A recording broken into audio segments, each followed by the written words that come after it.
Stuck at the National Visa Center for months, sometimes years, with no idea what's happening or when it'll move. You're not alone. Thousands of applicants are sitting there right now, watching their case go nowhere while the interview keeps slipping further away. But here's the good news. I and a few other attorneys have found strategies that actually work, proven tactics that force these stuck cases to start moving again and push that visa interview through. In this video, I'm giving you all 3 strategies, no matter where you're from or what visa is pending. These should help you move your case forward. All the strategies, all the tips in this one video. Hello friends and welcome back.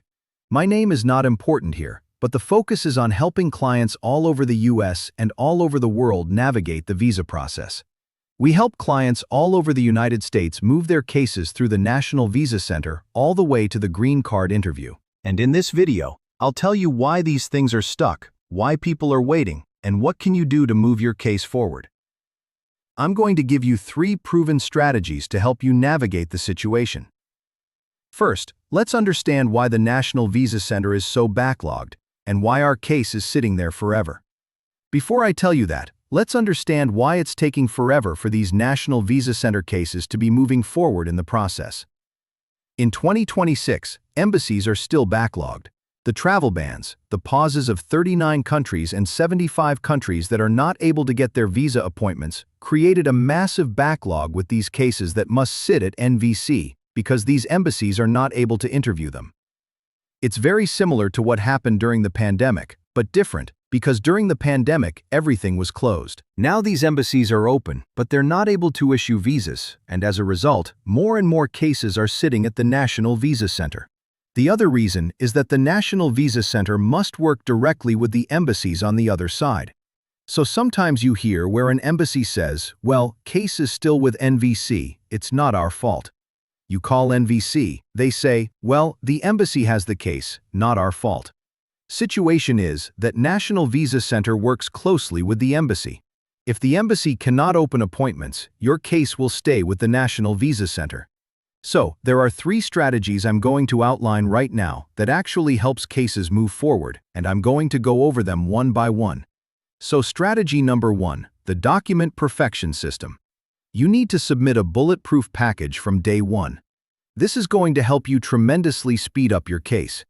A lot of cases get stuck because they're missing information. Even one item from your package, from your documents, from your form, is going to set you back months and months. So it's super important to have a perfect package from day 1. Most delays at the National Visa Center are because of requests for evidence, things that are not complete. And sometimes people get documentarily qualified rejections. They deem you document complete, and then they realize something is missing, and your case shifts back to still pending. You don't want that to happen to you.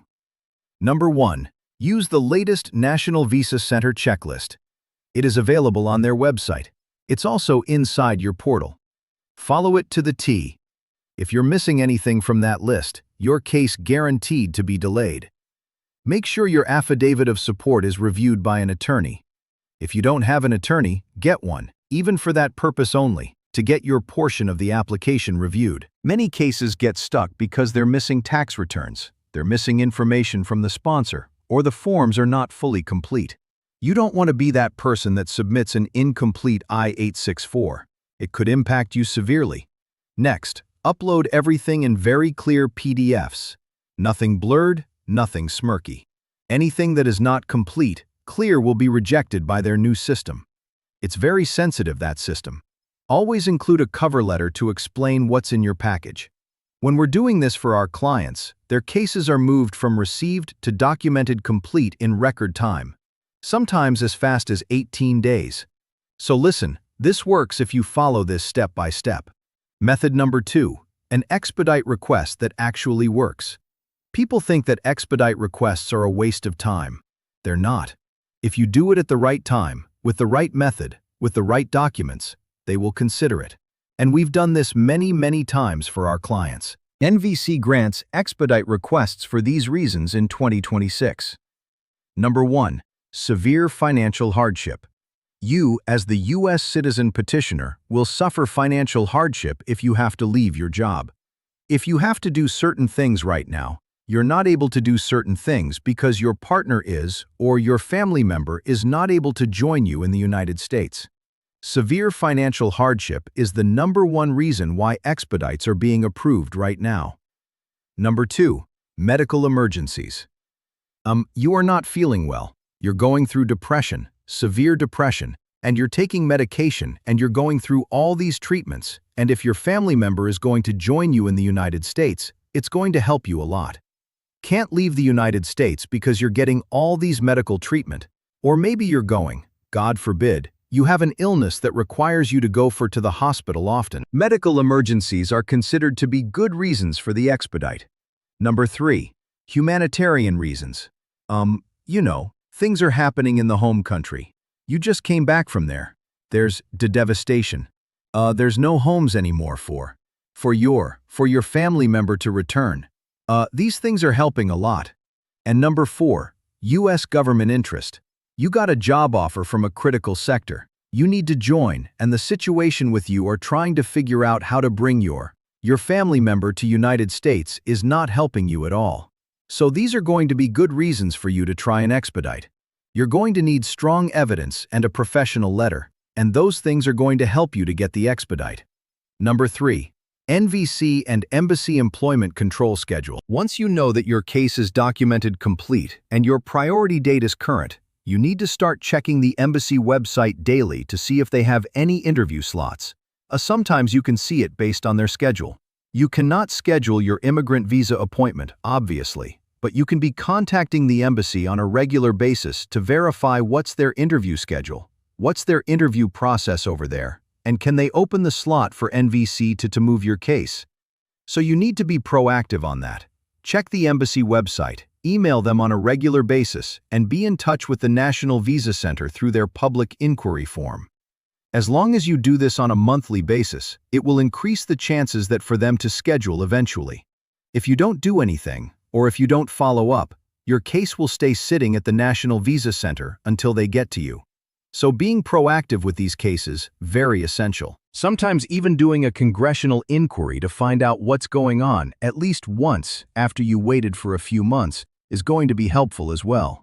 The idea behind this is that, we call this the visa appointment hacking system, where you're not really doing anything illegal, but you are basically checking with the embassy on a regular basis. You're letting them know that you're available, and then they, on turn, can see how busy they are, and so, if they're able to open an appointment, they can notify MVC, and you can also be a coordinator in the middle to try to schedule that appointment. The bottom line is that you need to be proactive by contacting the embassy, contacting MVC at the same time on a regular basis, and using congressional assistance at that point. It's very helpful. They're not really helpful for anything else but this trying to get you that interview schedule. Now, people that are really stuck for months and months and even a year, we can always obviously file a mundaneous lawsuit, but that's really a last resort. And I'm sure that we can find other ways to get your schedule without suing them. Because like I said, unless you're really delayed where we can sue them, there are things you can do beforehand to try to push your interview forward. And again, unless you're from any of these 39 countries that are currently banned, and you're not going to get your visa, even if you get an appointment, you can still get an appointment, but they are not going to issue a visa. I still think you should get an appointment. Get that interview out of your way, and then just wait for that ban to be lifted for you to be able to get your visa. So hopefully these tips are helpful. Try them all.